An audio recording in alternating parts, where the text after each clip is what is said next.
Yay Networks. Welcome to the Great Girlfriends podcast, where we discuss life, love, laughter, and everything in between. I'm your host, Sybil Amuti, and I can't wait for you to hear all of the Great Girlfriend magic on today's show. So without further ado, grab something great to drink, grab your pen and your paper, and get ready for this week's episode. Enjoy! Happy Wednesday, great girlfriends. I am so excited because we are now deep into my favorite month, which is April. Give me a Jamaican horn.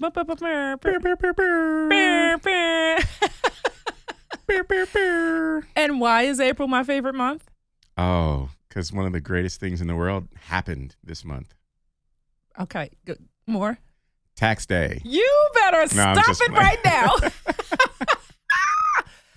April is my birthday month. For those of you that don't know the national holiday, perhaps it's not on your calendars, I'm going to ask you to go get the tattoo. It's National Sybil Day. April 15th is not Income Tax Day. It is Sybil Clark Amuti's birthday. Burr, burr, burr, burr.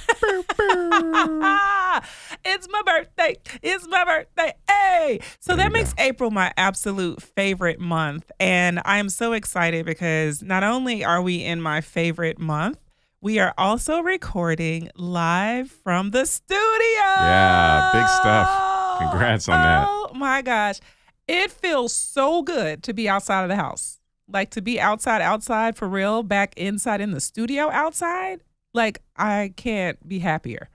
I never want to record at the house ever again. Ever, never, never. So that's that. And me and the kids will thank you for that because you go hide in the closet somewhere for a couple hours. I go away. We never see you. Yeah, and recording at home is different because it's still home, right? So even when you're working from home, you have like the home vibe. It's not like, you know, when you're in a studio and you got Riley on the 1-2, shout out to Riley, who's a producer here, and you got the lighting. You see the lighting? The lighting is dope. And you got the headphones, and you have the microphone. Like, it makes you feel like you're doing the thing you're supposed to be doing. And I'm just saying, I'm super excited about that. But the third part of my excitement in April that I kind of thought you were going to go here. Our anniversary. Don't let your husband cut you off in a sentence. That's rule number one in life, is our wedding anniversary. But I was saying it. Oh, no, but I was letting you know that there's a hierarchy to it. Your birthday is first. But you said tax day. Okay, that was a joke. Okay. Your birthday is first. Then our anniversary is second. Okay. Yeah. And then what's third? After that point, I don't know. I'm so wrapped up in the ramp up to Mother's Day. Oh, hey! Yes. Shout out to all the moms. Shout out to every mom.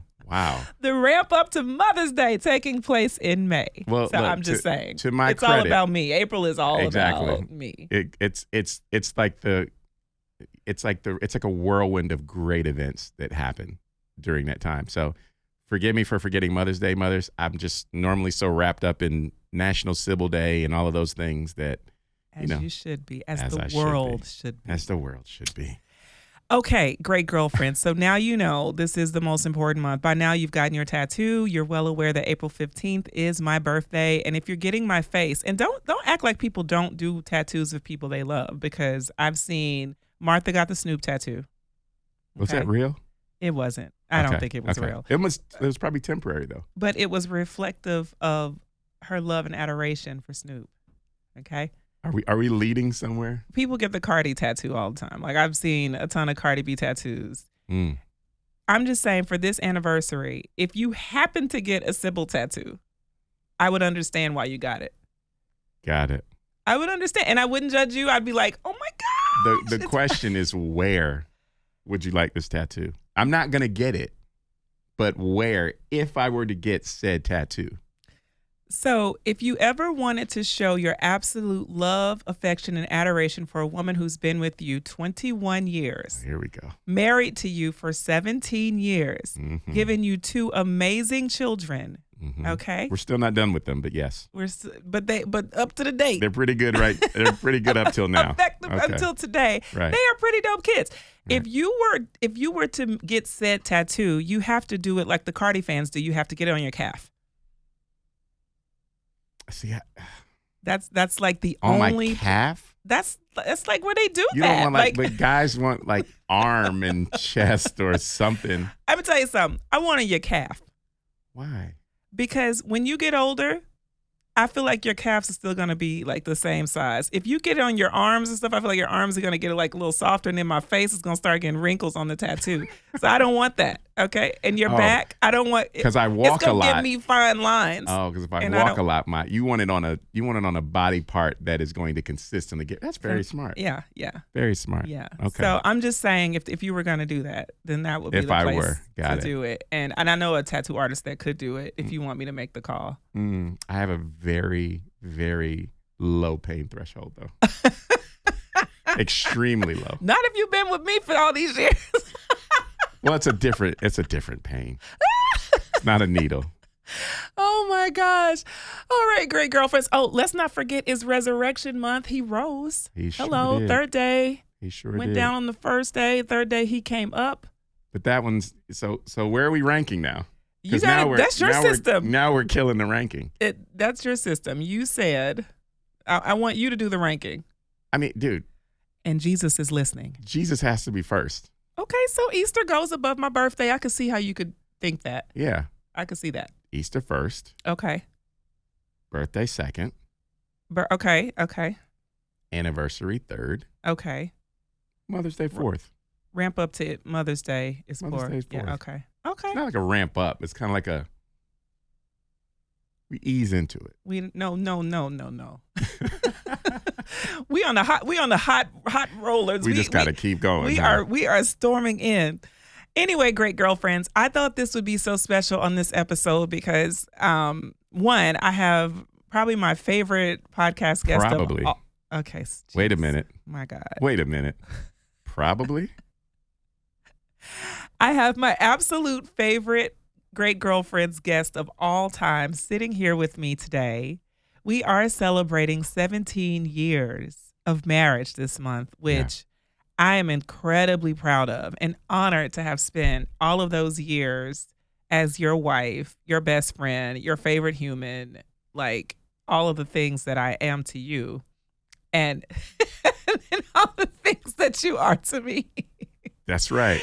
And so I wanted to get in and just have this conversation on record because there are so many people in the great girlfriend community and abroad who have this scarcity mindset around love and relationships. They kind of feel like love is love even real? Is it possible? Can you have it? Can you have it for a long time? Are there men out there who want to be devoted to women and show up for them? Are there, how can you hold down? How can you sustain a relationship for a long time? Like those questions come up all the time. Mm-hmm. And I feel like I haven't been holding you as my best kept secret because I have had you on the podcast before, right. But I don't think we've talked enough about where we are today and how we got here and how we are going to stay here because it's blood in and blood out, right? So there's only one way out of here, Kwaku. Gang.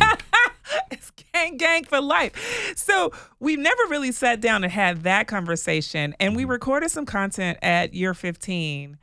And remember that? In New York. Such a blur.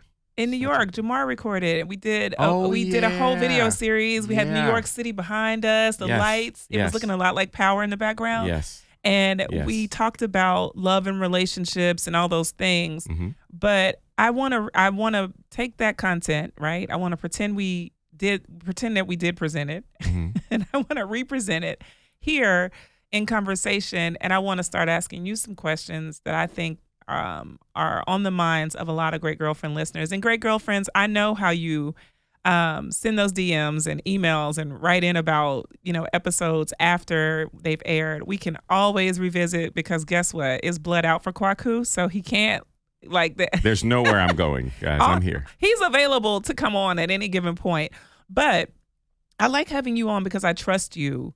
I know you, 10,000%. I know you, I trust you, and I can stand beside your character as a man and as a husband and as a father, right? I appreciate that. And I always want to honor that because that wasn't like, I didn't know that coming in. Like, I didn't know, I imagined Mm. what would be like, but I didn't know for sure, for a fact, that you would show up the way you have. However, year after year, like, your representation as a man grows stronger. You're so much more powerful.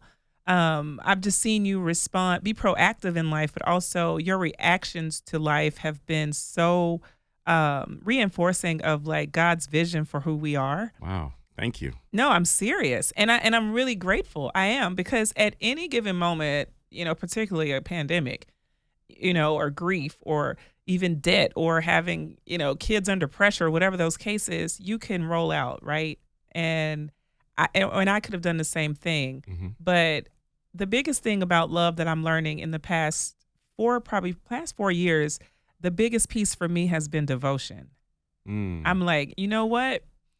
Love is patient, kind, it bears no wrong, all these things. But devotion is that I am devoted to being God's best representation of love for you. Like, I feel like you continually show up as that.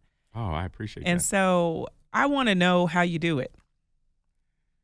If I could tell you the answer to that, we would probably be teaching a class on it, and we'd be billionaires right now. Let's go. And it's really all those things you were saying about love to me.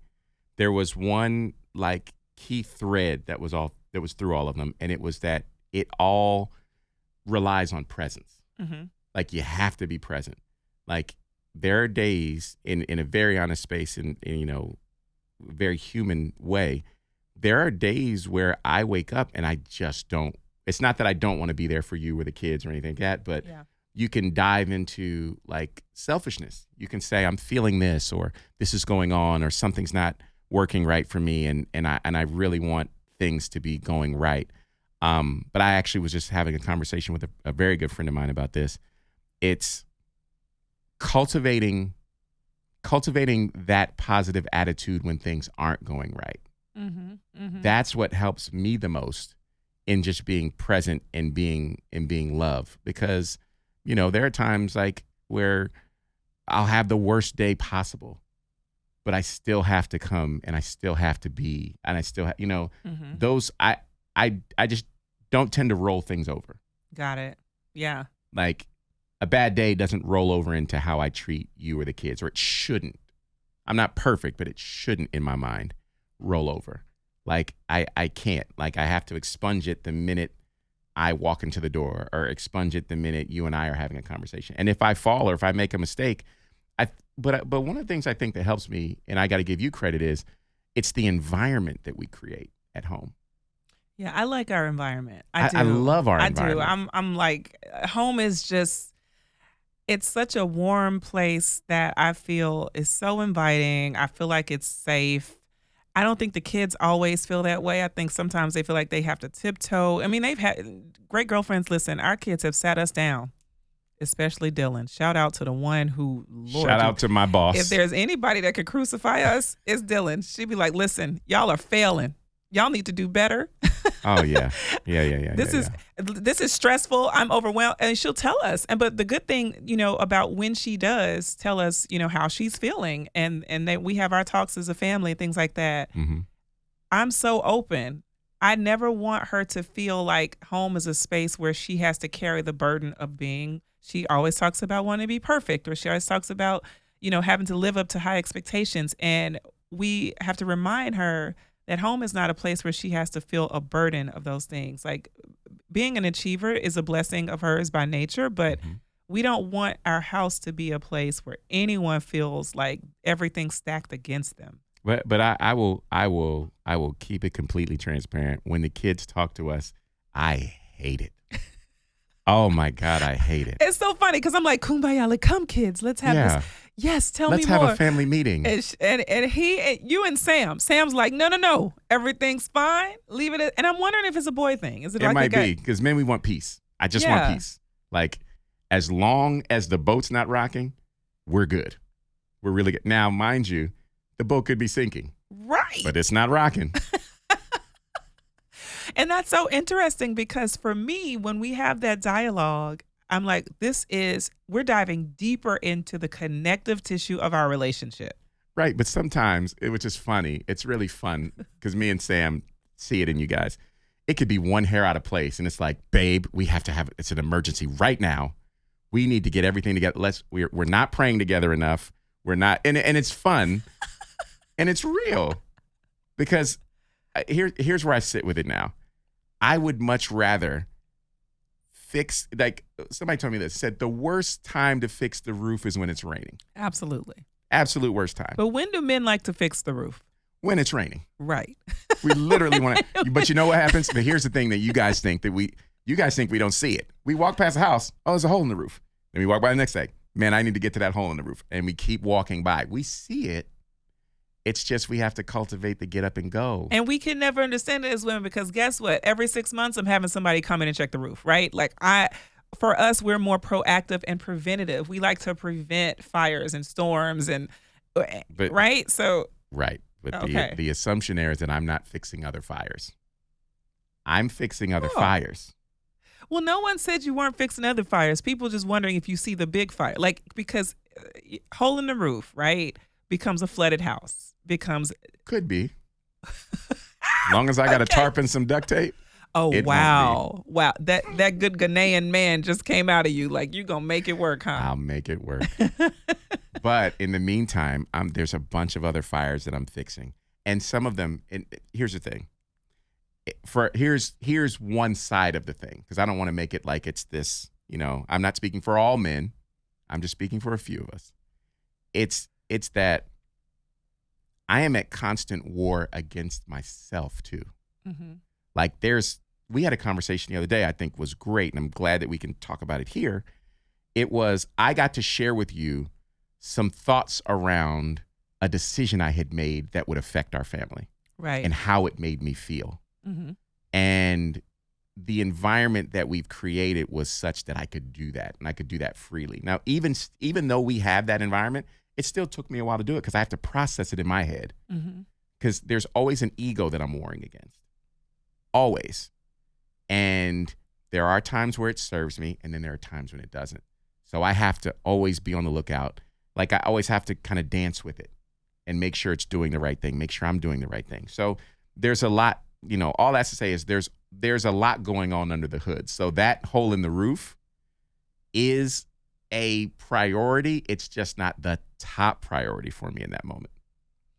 Yeah. So, but going back to when the kids are, we came here because we're talking about home being a really special, sweet place right. that we all like right. and like want to be a part of. Mm-hmm.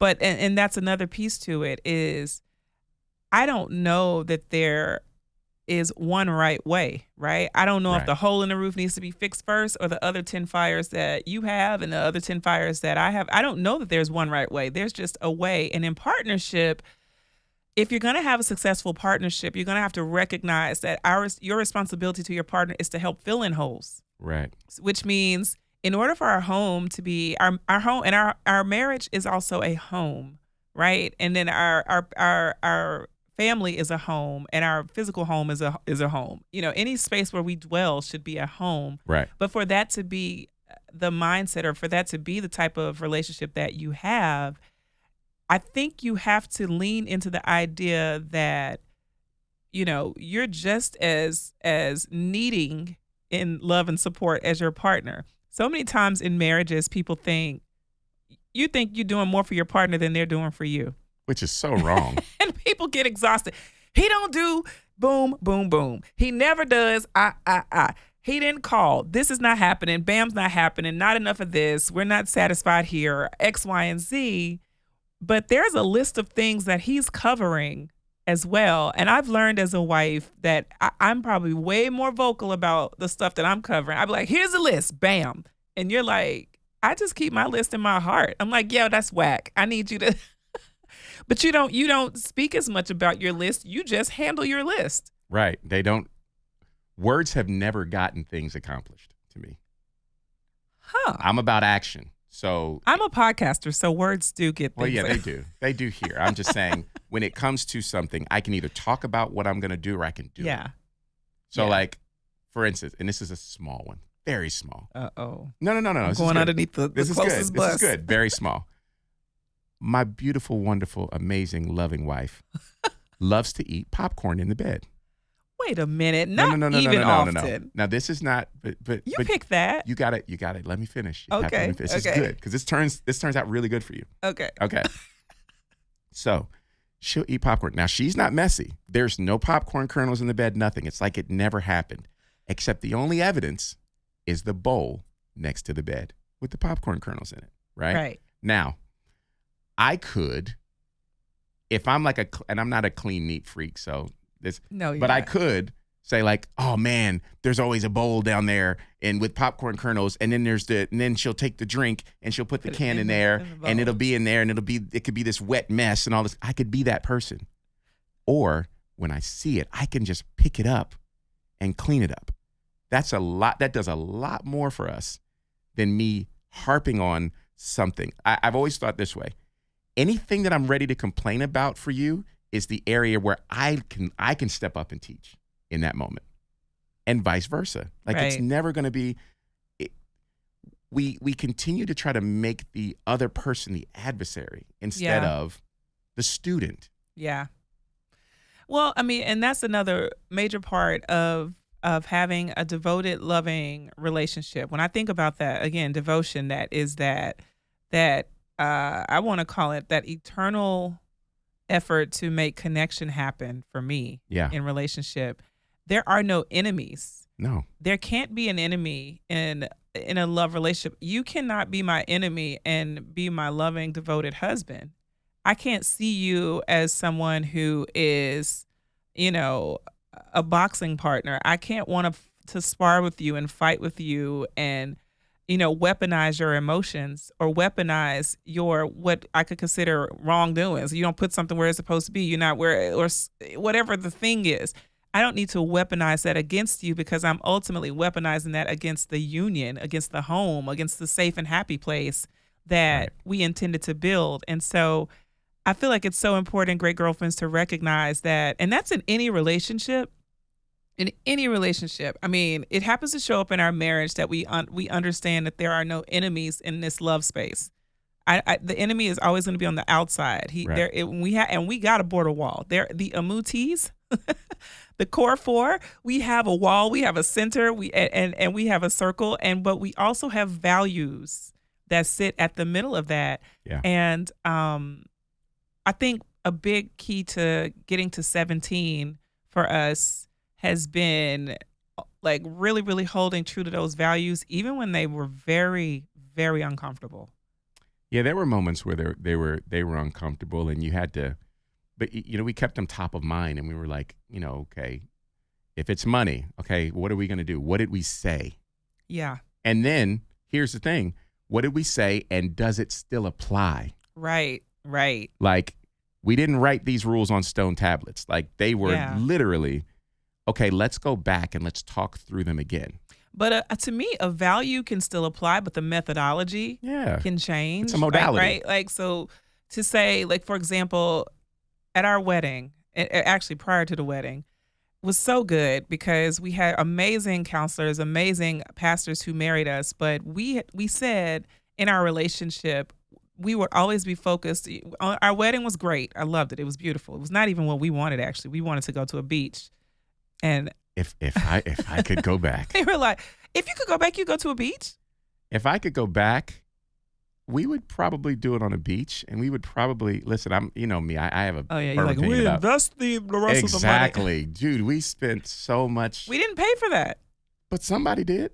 They wanted it though. Yeah, I know. So we gave them what they wanted. Shout out to them. Well, what was interesting though, I mean, in this story, great girlfriend. So we're just gonna go have a beach wedding in the sand and like do wear whatever we want to wear and like say I do and boom. And my mom gave me a loaded earful of like, what? The whole like beach in the sand and Jamaica or wherever, whatever island. And a bunch of reasons why that was just not what her daughter was going to do. And I was like, this is not her wedding. Who is she talking to, right? Well, listen, but just know this. Men are already at the disadvantage when it comes to a wedding. First of all, we're not on my home turf. We're not doing Home it. turf. We're Like, not doing it. We're not doing it. I'm playing an away game oh my that gosh. day. But no, but the thing about it that was so great was that was our first opportunity to really reflect our union in a solid way. So I came back to you with, my mom was like, boom, we're not like, no, what Jamaica Island? No, you having that thing in Memphis and specifically at my home church. And it was going to be the extravaganza, right? And so that's not what we wanted. And so we came together. You don't even remember this. Oh no, I remember. Oh, he's like, okay. I was like, Oh, he's I looking like, remember. what do we do? I'm just trying to figure out how much we want to say. Well, no, we came together and we were like, well, what does God want? Because if God's going to be at the center of our marriage, then we are going to have to now start practicing God decision making, Yeah. which we had done in like small ways. Very small. But this was the first time we were like, okay, we have got to seek the Lord on, like, go before God and see, God, what do you want for this wedding? Because we didn't even ask that. Right. So, and when we did, we got back like this, God wants the glory of the relationship to be seen. Like, this is a relation, and in order to do that, we would be having this wedding in Memphis. Now, it wasn't the extravaganza at the church that my mom wanted. That was a fire we all had to put out. But it was what we wanted. It was at a train station. It was so beautiful. It was very antique, modern space with high ceilings. Yeah, it was and gorgeous. it was all the amazing things. Pre-digital camera, so there's no like really quality footage. We do need to take a new photo shoot because our pictures are so like faded. We were on 35 millimeter. We were like the cameras that you would wind. So Shout out to Aunt Francis with that bag of cameras. yes. So She brought a bag of cameras. we need new pictures. Uh-huh. But I love that because we had to decide what was the God decision going to be for us. Yeah. And that was a reflection of the beginning of us saying, God is going to be the center of the decisions that we make in our marriage. And how do we, in our marriage, continue to put God first and then follow his lead to get to wherever we're supposed to be? I Right. think that's what's gotten us to 17. And that's going to get you another 17 years out of me. And then and I might, after that, if you get your tattoo on your calf, Listen, I might give you blood another in, blood out. 17. Blood in, blood out. Blood in, blood out. But I wanted to just dive into this because I want to be very transparent with great girlfriends that we get so much wrong. Like, there are so many times as a wife, I was like, oh, that was not a good choice. Did you really say that out loud, Sybil? That happens. I'm not saying that. It's just those are internal conversations that I don't hear. I'm sitting on my end saying that wasn't right. However, Well, I'm letting you know Okay. that I do. this is good. This is good. I have those conversations. And I'm like, did I do that? Did I say that? Okay. How am I going to, one, be self-aware so I don't walk into whatever landmine that is again? Two, make sure that at the core of things, Kwaku not only knows my good intention, but can see that in my actions. Mhm. Like, I'm matching my intention with actions. People always say, well, you know my heart. I need to see your heart and how you move. Yeah, I don't know it. Yeah, I want to see need it, to- please. I need to see your heart and how you show up, like in your actions, your tangible day to day.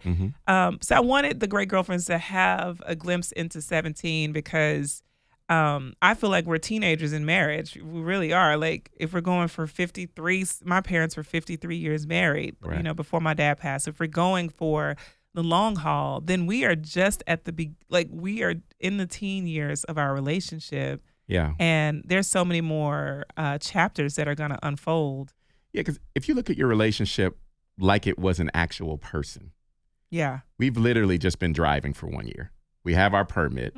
We actually have our real license now. Oh, know what I wow. mean? Yeah. Because think about it, like when you're 1 year in, 2 years in, what do? You act like a 1 or 2 year old. Like the relationship is that young. You're bumping into stuff. You can't really walk straight. Yeah. You know what I mean?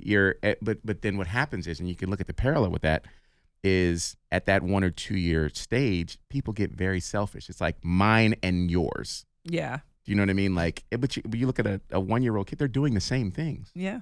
So yeah, we just broke out of, we're past puberty, Right. which I think is we great. Are. Uh-huh.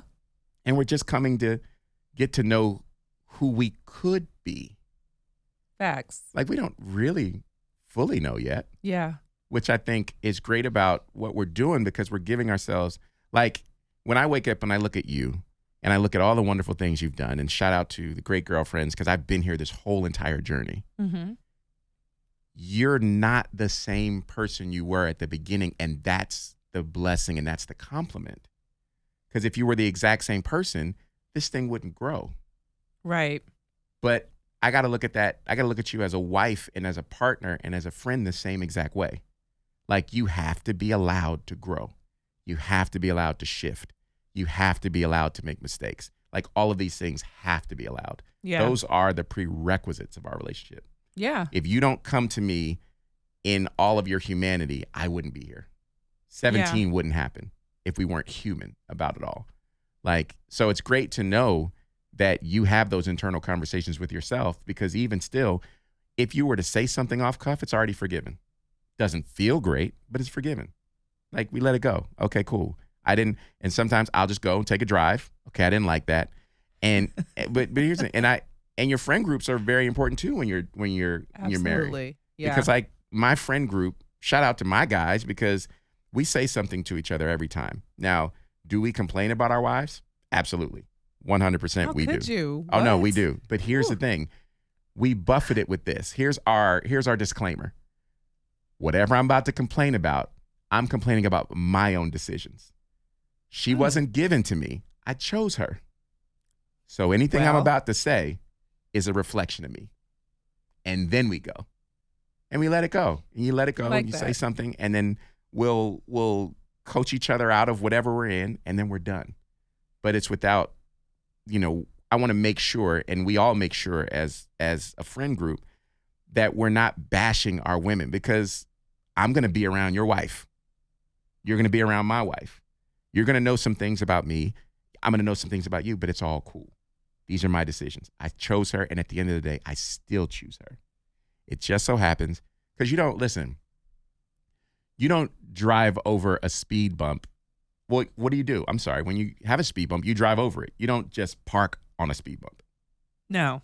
Right. You never do. You proceed with caution. Yeah. Like, but You you do roll go over it, over but you go over it. Yeah. You go over it. Yeah. So it's always peppered with, we're going to get through whatever it is we're going to get through. Like, it's funny, as I age, when you start early in a relationship, I'm like, here are the non-negotiables. I'll never forgive you for these things. Then when you get old, you're like, I can forgive you for a lot more. Right. Right.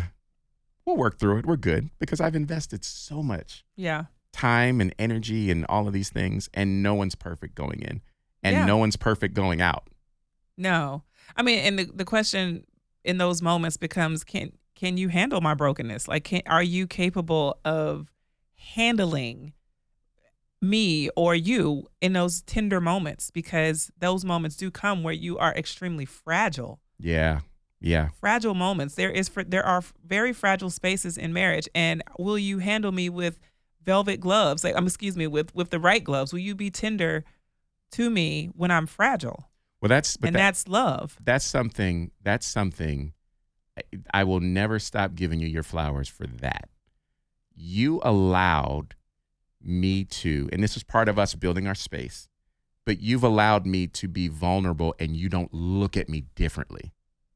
Like, you understand that vulnerability has to happen in order for me to be strong sometimes.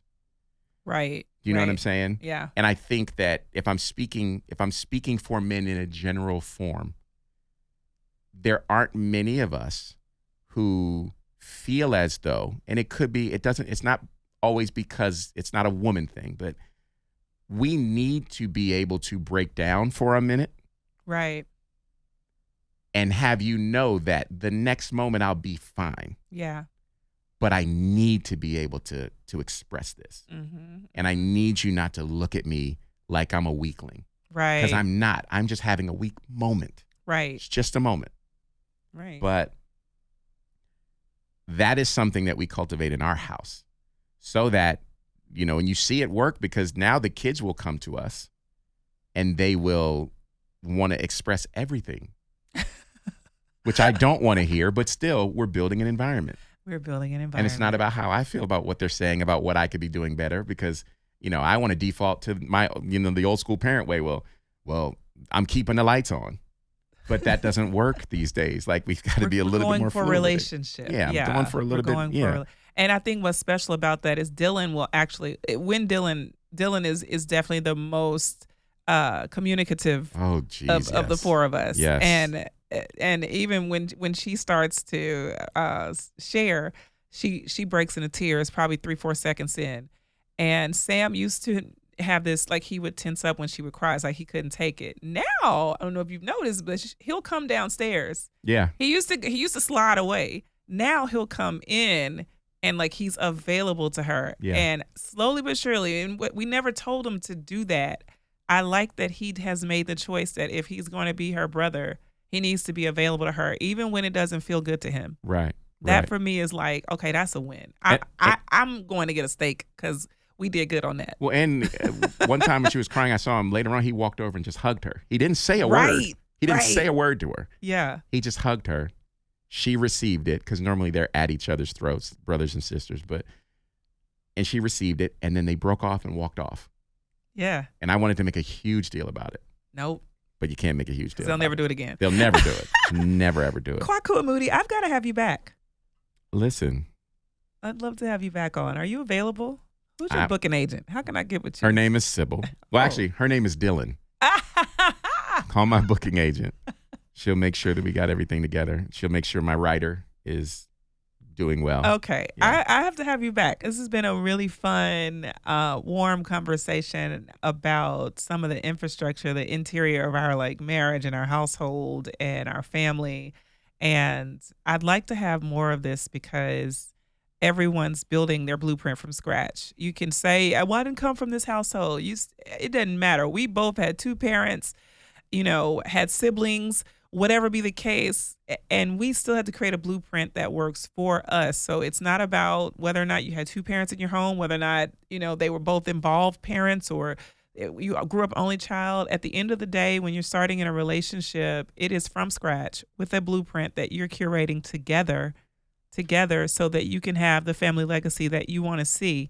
And so I want to be able to share more of that.